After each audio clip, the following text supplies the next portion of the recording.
प्रणाम. माझे मित्र दयानंद नेने हे या ठिकाणी आलेले आहेत, त्यामुळे तुम्ही हे ओळखलंच असणार की काहीतरी वेगळा आणि विशेष असा विषय असणार की ज्याच्यामध्ये त्यांना माझ्यापेक्षा खूप अधिक माहिती, आतली माहिती, अभ्यास आणि निरीक्षण, परीक्षण, विश्लेषण वगैरे सगळं असणार, आकडेवाऱ्या पण असणार. बरोबर आहे, ते म्हणूनच त्यांना पाचारण केलेलं आहे आपण. पण आजचा विषय ते जे घेणार आहेत त्यात मलाही बऱ्यापैकी गम्य आहे आणि काय म्हणतात त्याला अनुभव पण आहे. तर पण त्याच्यापूर्वी ना काय झालं की माझ्याकडे 2-3 विषय आहेत, ते छोटे छोटे विषय आहेत. तर त्याच्यावर रील बनवलं तर तुम्ही लोक बघत नाही. मग रील हा एक वेगळा वर्ग असतो आणि तुम्ही जर ते बघायला हवे असतील तर याच व्हिडिओच्या सुरुवातीला मी ते अर्ध्या 1 मिनिटाचे आहेत, नाही त्याच्यावर मोठे व्हिडिओ बनवता आले असते मला. पण मला असं वाटतं आज तो विषय असा काय म्हणतात तो पिंजारी जसा पूर्वी, आता तुम्ही लोकांना माहिती नाही, तो आमच्या लहानपणी यायचा तो कापूस असा, आपल्या लहानपणी तो असा लावायचा आणि खिर्रकट्ट करून गादीचा कापूस असा हा एवढा मोठा ढिगारा बनवायचा. तर तसं काय करायचं नाही. म्हणून मी आता तुम्हाला एक सांगतो की तुम्ही पहिला प्रश्न तुमच्या मनामध्ये आज हा असणार आहे की रोहित पवारच्या संदर्भामध्ये ईडीने काही कारवाई सुरू केलेली आहे, तर रोहित पवार जेलमध्ये जाणार का? बरोबर, या प्रश्नाचं तुम्हाला उत्तर हवंय.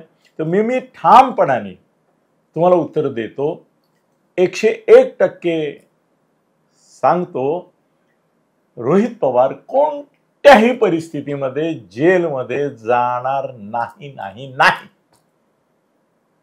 चॅनलवाल्यांना काय TRP करायचे करा, मग ते करू द्या. पण त्या संदर्भात कुणीतरी माहितगाराशी माझं बोलणं झालेलं आहे. आणि आता जेलमध्ये संजय राऊत नंतर क्रिमिनल्स म्हणा, इंडस्ट्रियलिस्ट, बँक बुडवे वगैरे तो भाग वेगळा, पण हे पॉलिटिकल. तुम्ही म्हणाल की हा आर्थिक गुन्हा नाही आहे का, मग त्याच्यात कसं नाही घालणार? नाही, आता कसं आहे ना, राजकारण्यांचे आर्थिक गुन्हे एकदा तुम्ही अजितदादांना 70,000 कोटीला माफ केल्यानंतर काय असं तेवढंच आणि 95 लोक सुटलेत ते. सर एक वाक्य फक्त. येस, सहमत आहे. रोहित पवार काही जेलमध्ये जाणार नाही. हा विषय आलाय कारण की त्यांच्या विरुद्ध काल ईडीने चार्जशीट फाईल केली. चार्जशीट फाईल करण्यामागचं कारण एकच आहे की ईडीला अमुक एका कालावधीमध्ये चार्जशीट फाईल करावीच लागते. ही टेक्निकल गोष्ट आहे, त्यासाठी त्यांनी ती चार्जशीट फाईल केलेली आहे. पण 95 लोक आहेत त्याच्यामध्ये. आणि जी 95 लोक आहेत त्यातली 57 लोक आयदर भारतीय जनता पार्टीत आहेत किंवा शिवसेनेत आहेत. त्यामुळे रोहित पवार काही जेलमध्ये जाणार नाहीत. झालं, हा विषय संपला. दुसरा एक विषय आहे तो म्हणजे ही आता मनसेची जी गुप्त बैठक आहे होणार आहे त्याला इगतपुरीला, तर त्याचा निर्णय काय लागेल, मोठ्या व्हिडिओचा विषय तो करू आपण उद्या परवा त्याच्याबद्दल. तोपर्यंत आपल्याला झिरपलेले पाझर तलावातून आपल्या माहिती झिरपते ना सर, तर ती पाझर तलाव माझे जे आहेत मनसेमधले, तर ते काही झिरपतील, माझ्यापर्यंत पोहोचतील, मग मी तुमच्याशी शेअर करीन. पण तुम्हाला एकच आत्ताच सांगू शकतो मी, ते म्हणजे मनसेमधले 80-90% लोक उद्धव ठाकरे बरोबर जाण्याच्या विरुद्ध आहेत. अच्छा, येस सर. ओके. त्यांना बंदी घालण्यापूर्वी किंवा बंदी घातल्यानंतर सुद्धा आपले वैयक्तिक संबंध असतात ना, आणि आपण काय नाव खोटं करत नाही. आता मी बघा, मी कुणाचं नाव नाही घेत आहे की कुणीही सांगितलं, बरोबर, कुणी म्हणजे कुणी म्हटलं तर एकच होतो. पण मला जर बऱ्याच जणांनी सांगितलं असेल की याला विरोध आहे, अनिलजी तुम्ही ही लाईन धरून जरा थोडंसं प्रेशर क्रिएट करा पब्लिकमधून, असं जर मला कोणी मित्रांनी सांगितलं असेल तर याचा अर्थ ते तर विरोधात आहे. आणि त्यांनीच सांगितलं की आमच्या 70-80-90% हे बॅग नका घेऊ बरोबर गाळ्यात घालून गोंगडं, हे आपल्याला महागात पडलेल 3 पायाची शर्यत करील तो उद्धव आपल्याशी, आणि आपण तोंड घशी पडू. त्यापेक्षा आपल्याला चांगलं आहे ना की इंडिपेंडंट लढले, आपले आले, ते किती कमी जास्त होत नेणे किती ते.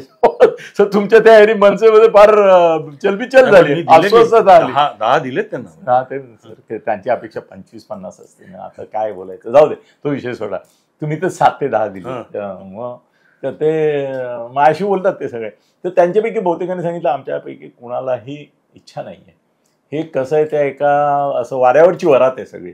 आणि खुद्द राजसाहेब देखील स्वतःला दोष लागू नये की ही युती मी मोडली म्हणून ही बैठक घेत आहेत की लोकांचं एकंदर हे दिसल्यामुळे. आणि दुसरा ठराव पास काय होणार सांगू का, ठरावाचा मसुदा आहे माझ्याकडे आता, जो कुणी लिहिलेला नाही, पण मला माहिती आहे काय असतो. राज ठाकरे यांना सर्वाधिकार आहे. हो हो अगदी नाही, त्यामध्ये यार काय काय काय समज आहे का? प्रश्न पण शेवटचा ठराव हाच, राज ठाकरे यांना सर्वाधिकार. ते म्हणतील तसं, ते म्हणतील तसं, त्यांना योग्य वाटेल तसं, योग्य वेळे ते पण. त्यामुळे ठराव मी सांगूनच टाकला तुम्हाला काय पास होणार आहे तो. आणि 80-90% मनसेवाले विरोधातच आहेत. उद्धवच्या व्यक्तिशः तर फारच विरोधात आहे. ते आता राज्य असं बसणं होतं ना, that was indicative finished matter there. तर त्यामुळे सर मी एक व्हिडिओ आज करायला घेतला होता, पण तुमच्या आगमनामुळे मी तो व्हिडिओ काय म्हणतात त्याला आज नाही केलेला. कदाचित करीन मी हिंदीत करतोय, पण मी त्याच्यामध्ये असं म्हटलं होतं की राज मारील लाथा तरी उद्धवचा पुढे माथा. काय म्हटलं होतं? राज मारील लाथा तरी उद्धवचा पुढे माथा, लाथा घ्यायला. आता संजय राऊतचं ते कालचं जे आहे रविवारचा लेख त्याचा रोखठोकचा, तो म्हणजे काय म्हणतात ना सर, ते वाडगा घेऊन फक्त आता भीक मागायची राहिली आमच्या, करा हो असंच ते आहे. ते याला खरं म्हणजे शिवसेना भवन समोर उद्धव आणि तो बसल्याचं आपण चित्र. कालची तुमची जी संगीतमतात्मक जे हे होते क्लिप, ती खूप चांगली होती. ती ह्याच विषयावर होती, राऊत बसलेत भीक मागतात. नाही कसं आहे ना की राऊतचं संजय माझा मित्रच आहे, त्याला राऊत म्हणूच शकत नाही मी. सर आत्तापर्यंतच्या आयुष्यातलं हे सगळ्यात लाचारीचं मोठं उदाहरण आहे. एवढा लाचार, केविलवाणा, दीनवाणा असा होऊन त्यांनी कधी आग्रह म्हणजे रोखठोक लिहिलं नव्हतं. हे म्हणजे स्वतःचीच ठोक असं तऱ्हेच स्वतःच अशा तऱ्हेचं कालचं त्याचं लेखन होतं. आग्रहलेख पण तसाच आहे की ही युती टिकली तर अमुक तमुक वगैरे. अरे किती हाजी कराल. काय उद्धवची लाचारी इतकी एक्सपोज होते. राजला तेच करायचं आणि फडणवीसांनी त्याला तेच सांगितलं की आपण हा विषयाला हात घातलाय, तर आपण हा थोडा विस्तृतपणे याच्यावर चर्चा करू, कारण की आपली 7-8 मिनिटं झाली. चालेल. तो दुसरा ह्याच्यात नको मिक्स करूया, तो वेगळा. नाही तुमच्याकडे एवढं मटेरियल आहे? मटेरियल चांगलं आहे. नाही या विषयावर मटेरियल आहे का? या विषयामध्ये असं आहे, ही लाचारीचा विषय तुम्ही काढलात म्हणून म्हणतोय की उद्धव ठाकरे यांचे 2017 मध्ये एकत्रित शिवसेना म्हणून 84 नगरसेवक महापालिकेत निवडून आले होते. त्यानंतर मनसे 7 नगरसेवक त्यांनी पळवले, त्यांची संख्या गेली 91. तर आजची परिस्थिती अशी आहे त्यांची की त्या 91 पैकी 38 नगरसेवक हे एकनाथ शिंदेकडे आलेले आहेत आणि 12 नगरसेवक हे भारतीय जनता पार्टीकडे गेलेले आहेत. तर 38 आणि 2 40 आणि 10 50, तर यांच्याकडे उरलेत 41 नगरसेवक. आणि अजूनही त्या आजा मेरी गाडी में बैठ जा जे तुम्ही परवा टाकलेलं होतं, त्याच यांनी एकनाथ शिंदे आणि देवेंद्र फडणवीस ते दोघेही त्या उरलेल्या 41 लोकांना आजा मेरी गाडी में बैठ जा म्हणतात. सर त्यातले माझ्या माहितीप्रमाणे ऑलरेडी 15-20 लोक एकनाथजींना भेटून येतो म्हणून सांगून गेलेत असतील आणि एकनाथजींनाच केव्हा येऊ म्हणून विचारतायत. आणि त्यामुळे जी लाचारी बाकीचे भाजपचे आहेत, बाकी सर 10 ते 12 फक्त यांच्याबरोबर आहेत. त्यामुळे ही लाचारी जी आहे ती का आहे, तर त्यासाठी. आणि दुसरी गोष्ट, ह्यांची जी एकत्र येण्याची जी आता हे आवई उठवली आहे सगळी त्यांनी, ती पण त्यासाठीच की जाणाऱ्या लोकांनी थांबावं. हो की हे एकत्र आले तर आपण महाराष्ट्र काबीज करू किंवा जिंकू, हे बागुलबुवा मोठा उभा करायचा. तर त्यासाठी ही त्यांची गोष्ट आहे. नाही ते तुम्ही म्हणता ते बरोबर आहे. असं तर सर म्हणजे उद्धव तर करतोच आहे की आपण आता चाललोच आहोत बरोबर वगैरे वगैरे. शरद पवारही करतायत. त्यांचे लोक अजित पवारकडे जाऊ नये. पण आता त्यांना माझ्या म्हणजे मी गॅरंटी नाही देत, पण मला असं वाटतं की जयंत पाटील बहुतेक भाजपत जातात आणि नुसते जात नाहीत तर मंत्री होतात. नाही असं आहे, ही अफवा जवळजवळ गेल्या विधानसभा नाही 2-4 वर्षापासून आहे. हो. आणि ते नाही तर त्यांचा मुलगा, असं त्यांचं ते आधी मुलाला पाठवतील मग स्वतः जातील, विखे पाटील फॉर्म्युला. तर पण आता ते अजूनपर्यंत झालं नाहीये. मला एकच त्याच्यामध्ये वाईट वाटतं राष्ट्रवादी शरद पवार पक्षाचं, की जयंत पाटलांनंतर आता पुढचा प्रदेश अध्यक्ष म्हणून शशिकांत शिंदेचं नाव आहे. म्हणजे कुठून कुठपर्यंत आलेत ते लोक. शशिकांत शिंदेनी किती प्रकारचा राजकीय विचार केला, काय म्हणतो की कुठच्या लेवलला आले. पण आता एक आहे की त्यांच्याकडे पण माणसंच उरली नाहीत, ते काय करणार. इनबिन हातावर मुरणे. Sir Jitendra was a right person. Exactly. Jitendra इतका उत्कृष्ट प्रदेशाध्यक्ष नव्हता. माझा पण त्याला ज्या दिवशी प्रवक्ता केला ना, त्या दिवशी त्याचे लोक जेव्हा सत्कार करायला गेले, त्यातल्या एकाला मी फोन केला. मी म्हणलं येडे आहात तुम्ही, त्याला प्रवक्ता केला याचा अर्थ प्रदेशाध्यक्ष नाही करणार आहेत. अगदी बरोबर आहे ते. आणि राष्ट्रीय प्रवक्ता म्हणून राष्ट्रीयमध्ये याला कोण विचारणार आहे? एक्झॅक्टली. याला महाराष्ट्राबाहेर कोणी ओळखत नाही. खरंय. आता तर ठाण्यापर्यंत नव्हता, आता तो जरा झाला महाराष्ट्रात. Actually Jitendra Awhad was the right person. पण तो प्रदेशाध्यक्ष म्हणून उत्तम होता. नाही, आणि गटनेता म्हणून पण तो स्वतःची तिथली नाही एक असं हे आहे. आणि सर आज महाराष्ट्राला तरुण पिढीचं नेतृत्व हवं. बरोबर. आणि असे बाजार बुणगे तुम्ही नेमाल जे नाही सर, फेसलेस आहे. शशिकांत शिंदे फेसलेस आहे. फेसलेस तर आहेच, पण सर दुसरी गोष्ट अशी की he is not known for his character, not known for his on the contrary, he is known for corruption, political corruption, political. आणि जितेंद्र आव्हाडला केल्याने एक नक्की पॉझिटिव्ह होईल. इतर काय काय होतील मला माहित नाही. मायनॉरिटीची मतं नक्की त्यांच्याकडे. हो, अरे खरं आहे, हा मोठा मुद्दा आहे. He is the real secular face of Congress, Sharad Pawar. त्यामुळे मुसलमानांची मतं हा तर मुद्दा होताच, पण तरुण sir he is inspiring personality. माझा मित्र आहे म्हणून नाही म्हणत, खरंच इन्स्पायरिंग पर्सनॅलिटी आहे. आणि काय ना, ते कर्मुसे वगैरे अपवाद सगळ्यांच्या जीवनात असतात. असा विचार केला ना तर ते त्यांनी फारच मारलं. पण मी पण खूप मारामाऱ्या केलेल्या आहेत, मला पण खूप लोकांनी मारलेलं आहे. म्हणजे काय असं दरवेळेला त्याचा एवढा एक्स्ट्रीम अर्थ घ्यायचा नाही. आनंद दिघे येणाऱ्याच्या वाजवत होते, प्रकाश परांजपेपासून आनंद तळेपर्यंत असा एकनाथ शिंदे वगळता नेता नाही की ज्यांनी त्याची थप्पड नाही खाल्ली किंवा मार नाही केला, फटके नाही खाल्ले. कोणाचे? आनंद दिघे. त्यामुळे ते कॉमन आहे, त्यामुळे मला ते फार वाटत नाही. पण he was the right person. Sir मला अजूनही वाटतं की 11 मिनिटं झालेत, आपल्याला 17 मिनिटं मिळू शकतात. आपण आपल्या मूळ विषयाकडून, कारण माझ्या डोक्यात तो विषय घामतोय. कारण माझ्याकडे माझी तक्रार आहे. पहिली गोष्ट मी तुम्हाला सांगतो की तुमचं मीडियाच्या संदर्भातलं सगळं ऐकण्याच्या आधी मी सांगतो, मीडियामध्ये माझे मित्र आहेत. सर मित्रांनो, मी तुम्हाला सांगितलं पण आहे सर, आत्तापर्यंत मीडियामधलं सर्वात मोठं संपादकासोबत झालेलं डील असेल ते तुम्ही किती लाखाचं करोडचं करा, मी जे डील एक करून आणलं त्या डीलला महाराष्ट्राच्या इतिहासात तुलना नाही. मी 12 कोटीचा भूखंड एका हेडलाईनच्या बदल्यात दिला. बर, एक हेडलाईन त्याच्या बदल्यात 12 कोटीचा भूखंड दिला, जो आज बांद्रा रेक्लेमेशनवर रंगशारदा या नावाने उभा आहे. आणि ती हेडलाईन बाबासाहेब भोसले यांची एका आरोपासंदर्भात इन्कार करणारी आणि पुरावे मांडणारी. माझ्याकडे पुरावे होते, ते पुरावे दिले. मला विद्याधर गोखले संपादक होते, त्यांनी विचारलं तुझा मुख्यमंत्री कायम राहील, माझा काय फायदा? म्हणजे तुम्हाला काय फायदा हवाय? त्यामुळे बांद्रा रेक्लेमेशनसाठी वर एक एंटरटेनमेंटचा हे आहे, तो मला द्या आणि आत्ता सही करून आण, तर उद्या हेडिंग. मी ती बाबासाहेबांची सही घेतली. त्यांना म्हटलं सर सलामच पगडी पैशास आपलं मुख्यमंत्रीपद राहायचं आहे, द्या. ते म्हणे अरे इंदिरा गांधी बसून प्रेशर आहे. तरी देखील मी ते त्यांच्याकडून घेतलं, इनवर्ड ऑर्डर करून गेलं, त्यांच्या हातात ठेवली. दुसऱ्या दिवशी हेडिंग लागली लोकसत्ता इथे आणि इंडियन एक्सप्रेसला दिल्लीला. त्याच्या बदल्यात मी 12 कोटीचा प्लॉट दिला त्यांना. याचं कारण त्यांनी तो लगेच विकूनही टाकला. याच्यापेक्षा मोठं डील केलंय का कोणी? सर 15 संपादकांना आपण बघा मला एकाने धमकी दिली तुला उघडा करीन, म्हटलं लेखा मी नागडा फिरतो. हे केलं, याच्यामध्ये काय नाही, दॅट इज पार्ट ऑफ माय हे प्रोफेशन. सर 15 कारच दिल्या मी संपादकांना. नाव सांगितलं हालत खराब होईल. अरे परदेशी मुलं गेली, त्यांच्या मुलांचे परदेशीचे जाण्याचे येण्याचे खर्च आणि फिया भरल्यात मी म्हणजे ते. त्यामुळे आताही मीडिया मॅनेजमेंटमध्ये अनेक लोक माझा सल्ला याच्याकरता घेतात की याची लायकी काय, याला किती पैसे द्यायचे.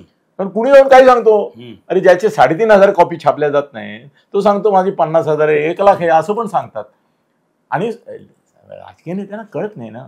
आणि त्यांचे पीएबीना पण यांना दुखवणं जीवावर येतं. आणि काही वेळा त्यांची पार्टनरशिप आहे सर हल्ली.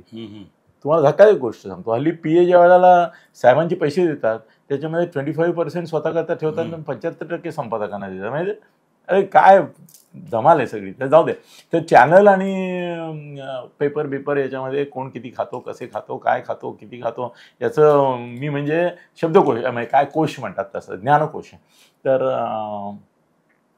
माझी तक्रार आहे की भारतीय जनता पक्ष आणि त्यांचे नेते, आता नेते म्हणजे भारतीय जनता पक्षात नेते किती आहेत? सर एकच आहे. असं काय करताय? त्याला इकडे बघताय? नाही, एकच नेता आहे.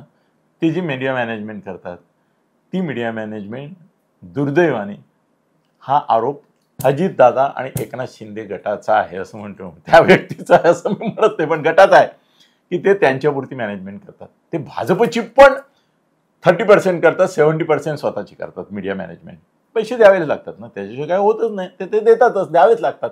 पण वाईट गोष्ट अशी आहे की एकनाथजी आणि अजितदादा यांच्या विरुद्ध मीडिया जातोय हे दिसत असताना ज्यांना आपण उपकृत केलंय, पैसे दिलेत, त्या मीडियाला ते कधीही असं सुचवत नाहीत की महायुतीचे हे 2 घटक बदनाम होतात तेव्हा माझ्याही महायुती म्हणजे मी मुख्यमंत्री म्हणून बदनाम होतो, तेव्हा त्यांना जस्ट स्पेअर देम, दे स्पेअर हिम, ते स्पेअर हिम. एक तर विषय इतका स्फोटक आहे, मला माहिती आहे की त्या संदर्भात कुठल्याही मीडियाच्या पिछवाड्यामध्ये दम नाही आहे, ते बोलतील किंवा इंडिकेट करतील. सोशल मीडियावर तो खूप चालतो, मी एवढंच बोलतो, त्याच्याबद्दल हिंमत नाही यांची कोणाची बोलायची, माहिती आहे त्यांना काय करून टाकतील, चिरडून टाकतील. पण यांनी सांगितलं तर ऐकतील, कारण माझे ज्यांना त्यांनी उपकृत केलेले आहेत असे काही लोक मित्र आहेत, ते सांगतात ते फक्त स्वतःचं बघतात, ते भाजपचं, मी आहे भाजपचा नेता तेव्हा भाजपलाही जपा एवढं सांगतात. पण या दोघांची वाजवा असं म्हणतात, असं मी म्हणू का नको, नको म्हणू ना, असं नको म्हणू, नाही म्हणत मी, पण टार्गेट केलं तर त्यांची हरकत नसते. त्यामुळे बघा, एकनाथ शिंदेचं गट टार्गेट मीडियामध्ये, प्रिंट आणि इलेक्ट्रॉनिक मीडियामध्ये, अजितदादांचं गट टार्गेट, भाजपमध्ये नाहीत काय या प्रकार, नाही आहेत, पण ते सांभाळून घेतात. हे काय म्हणतात ना, खटकतंय त्या दोघांना की मीडिया मॅनेजमेंट मस्त झाली आहे भाजपची, फडणवीसांची, पण त्याच्यामध्ये आमच्यासाठी काहीच नाही आहे. पार्सलं जात आहेत, त्यात पॅकेटसुद्धा आमच्याकरता नाही आहे. आता ते म्हणतील की तुम्ही तुमचं मॅनेज करा ना, तुमच्याकडे काय कमी आहे, तुम्ही पण आमदार नगरसेवक घेताना काय काय करता आम्हाला माहिती आहे, तर मग तुम्ही करा मीडिया मॅनेज. सर, पण मीडिया पण हलकट असा आहे, तो म्हणतो की आम्ही यांच्याचकडून घेणं प्रिफर करतो, तुमच्याकडून. आता याच्यावरती माझे काय मी तुम्हाला अडचणीत आणलं का? नाही, अडचणीत नाही आणलं. मी तुम्हाला सांगतो, हे जे आपण बोलतो की फडणवीस स्वतःसाठी करतात वगैरे, तर तो पूर्ण नवा वेगळा विषय आहे. पण थोडक्यात सांगायचं जर का झालं तर हल्लीचं पॉलिटिक्स हे प्रामुख्याने आय मी मायसेल्फ, एखाद्या नेत्यापुरतं ते आय मी मायसेल्फ एवढंच झालेलं आहे. मग ते तुम्ही सर असं जेव्हा म्हणालात ना, त्यावेळेला माझ्या असं लक्षात येत आहे की एकनाथ शिंदे सुद्धा त्यांच्या पक्षापेक्षा स्वतःवर केंद्रित करतात सगळा सोशल मीडिया. अजितदादा पण, हो अजितदादा पण. नाही, मी उदाहरण याच्यावरती येतोय. तुम्ही जे म्हणालात की हे नाराज आहेत एकनाथ शिंदे किंवा अजितदादा, तर त्यांनी असायला का नको? तर एकनाथ शिंदे मुख्यमंत्री होते 1 वर्षाभरापूर्वीपर्यंत, आपण 9 महिन्यापूर्वीपर्यंत, तर त्यावेळेला त्यांनी स्वतःवरती गाण्यांपासून सगळं रचलं. त्या अनाथांचा नाथ, एकनाथ वगैरे जे गाणं होतं ते. आता काल मी सोशल मीडियावर सर एक फोल्डर बनवतोय मी प्रत्येक नेत्याचं, त्याच्यामध्ये जवळजवळ 300 गाणी आहेत. आम्ही याला काल हे सांगितलं फोल्डरमध्ये 300 गाणी आहेत एकनाथजींवर. अजितदादा एवढी गाणी नाही, आणि ते गाणी त्यांच्या त्या महिला आघाडीच्या कोण आहेत त्या, चमनकर काय चाकणकर, सो त्यांची जवळ 250 गाणी आहेत. नाही, ती गाणी जर का आपण ऐकली ना, तर त्या नेत्यांना खुद्द माहिती नसेल की आपल्यात एवढे गुण आहेत, इतके त्याच्यामध्ये त्यांचे कौतुक केलेलं असतं. तुमच्या जाणील तर ते संचारला. अच्छा, दुसरं अजितदादा, त्यांनी जे पिंक, म्हणजे आज पण पिंक घातलंय, ते खास अजितदादांसाठी घातलंय समजा. तर त्यांनी जे इलेक्शनच्या आधी पिंक कॅम्पेन केलं की पिंक बॅकड्रॉप, पिंक सगळीकडे, स्वतःचे जॅकेट पिंक, महिलांच्या साड्या पिंक. तर ते काय होतं, ते अजितदादांची इमेज बूस्ट करण्यासाठीच कमर्शियल कंपनी होती. त्यांनी काय ते 500 कोटी घेतले त्याच्याकरता. त्यामुळे प्रत्येक जण आपापल्या जागेवरती स्वतःची इमेज बुस्टिंग करत.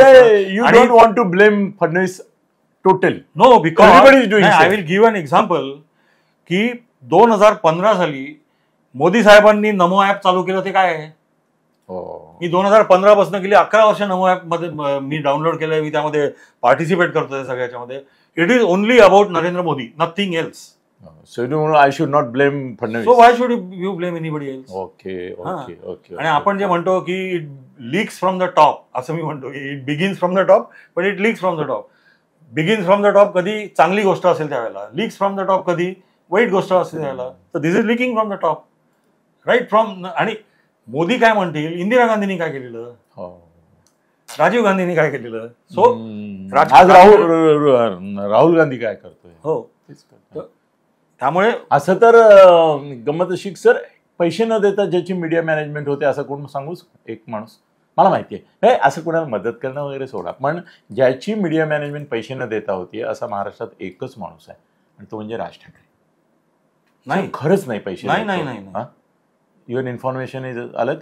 हां मैं अलग म्हणजे कसं आहे, उद्या मला सकाळी मनसेची लोक माझ्या घरी नको आहेत यायला, पण त्यामुळे मी जरा जपून बोलतो. पण सर ते इगतपुरीला आहेत 2 दिवस, काळजी करू नका. तिकडनं फतवा निघेल नाही की परत जाता घरी जाणार. तर असं आहे, इन्फॉर्मेशन ते किती देतात काय देतात वगैरे असं नाही, पण आजचं हे असं आहे राजकारण किंवा आजचं समाजकारण किंवा आजचं जग इतकं व्यावहारिक आहे की फुकट कोणी कोणासाठी काही करत नाही. सच.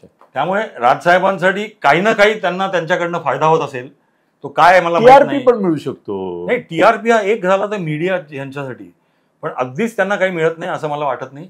उद्धव देतोय मला माहिती आहे. नाही, कदाचित प्रोटेक्शन मिळत असेल तर ते पण एक खूप मोठं झालं की त्यांना, कारण की नाही प्रोटेक्शनचा विषय नाही आहे, पण पर्सनल ऑब्लिगेशन ते करतात. पण ते कसं माहितीये, माणसाची केस असेल काय अडचण असेल वगैरे तर त्या पद्धतीने करतात.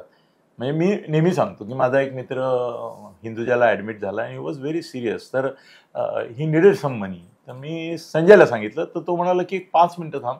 त्यांनी राजला माझ्यासमोर फोन केला. राज म्हणाल कुठे पाठवायचे, तर अमुक आय एम प्रोटेक्शन म्हटलं 5 लाख रुपये घेऊन दरेकर, प्रवीण त्यावेळेला तिथे होता ना, तो दरेकर हॉस्पिटलच्या दारात उभा होता. Sir, this is the way Raj helps. पण राजला जर कुणी जाऊन सांगितलं मला 5 लाख रुपये तुम्ही तुमची टामटूम करतो, तिथे टामटूम करील तो.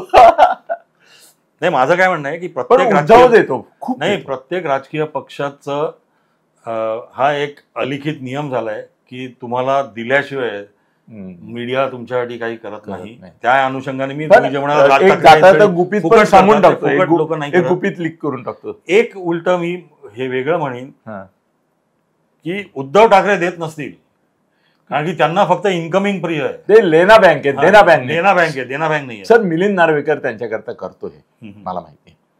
मिलिंद नार्वेकर करतो. मिलिंद नार्वेकर पैशाचं वाटप करणं, जमा करणं दोन्ही करतो. नाही, तो खजिनदार आहे त्यांचा, ते ठीक आहे. पण देतात, मीडियाला देतात. ते आता लाईव्ह व्ह्यू सर हल्ली रेट ठरलेले आहेत ना.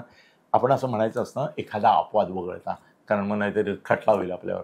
पण सर 25 लाख रुपये टीआरपी ज्यांचा चांगला आहे त्यांना एक तासाभराच्या ह्याच्यासाठी मिळतात.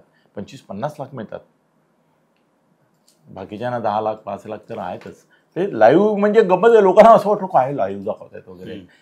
राजचं टीआरपी करतात, बाकी सगळ्यांचं पैसे, बाकी सगळ्यांचं म्हणजे बहुतेकांचं. ओके सर, मीडिया बीजेपी नीट वापरतोय का नाही हा आणखीन एक मुद्दा. 22 झालेले मिनिटं, मला तुम्हाला 5 मिनिटं मी देतो. मीडियाचा वापर सोशल, प्रिंट, इलेक्ट्रॉनिक भाजपात जसा करायला हवा नाही, करू आपण, तो परत करू. पण आता मला 5 मिनिटात सांगा की करतोय का, कारण तुम्ही, मला माहिती आहे की तुम्ही त्याच्याबाबत नाराज आहात. तुम्हाला तुमची नाराजी शब्दांकित करायची.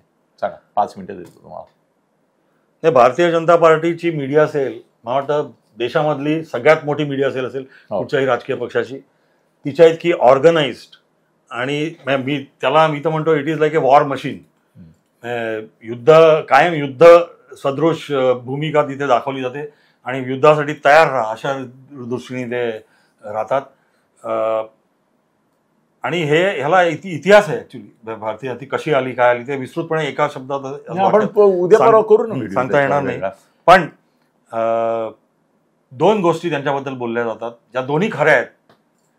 They are masters in the art of messaging and they are using media cell as a machine for manipulation. म्हणजे लोकांशी संवाद साधण्यासाठी, लोकांपर्यंत पोहोचण्यासाठी त्यांची मीडिया सेल जितकी उत्कृष्ट आहे तितकी दुसरी कोणाची नाही आहे. पण त्याचप्रमाणे लोकांना मॅन्युप्युलेट करायचं, दिशाभूल करायची, संभ्रमात टाकायचं, ह्यासाठी सुद्धा त्या मीडिया सेलचा एक मशीन सारखा उपयोग भारतीय जनता पार्टी. दुसरा एवढा त्याचा दुरुपयोग कोणी करत नाही, हे पण खरं. मशिनरी फॉर मॅनिप्युलेशन म्हणजे ते आलंय, हे खरंय. मित्रांनो, 24 मिनिटं झाली आहेत आणि या विषयावर आम्ही परत बोलू, कारण दोघांकडे सांगण्यासारखं नाव, माझ्याकडे तर नाव घेऊनच आहे, खूप आहे माझ्याकडे मटेरियल. तर त्यामुळे मला वाटतं आपण आत्ता इथे थांबूया आणि पुढला व्हिडिओ प्रॉमिस करूया. धन्यवाद. फेसबुक आणि यूट्यूब चॅनल अनिल गगनभेदी थत्ते यांच्यातर्फे हार्दिक शुभेच्छा, अभिनंदन आणि अभिवादन.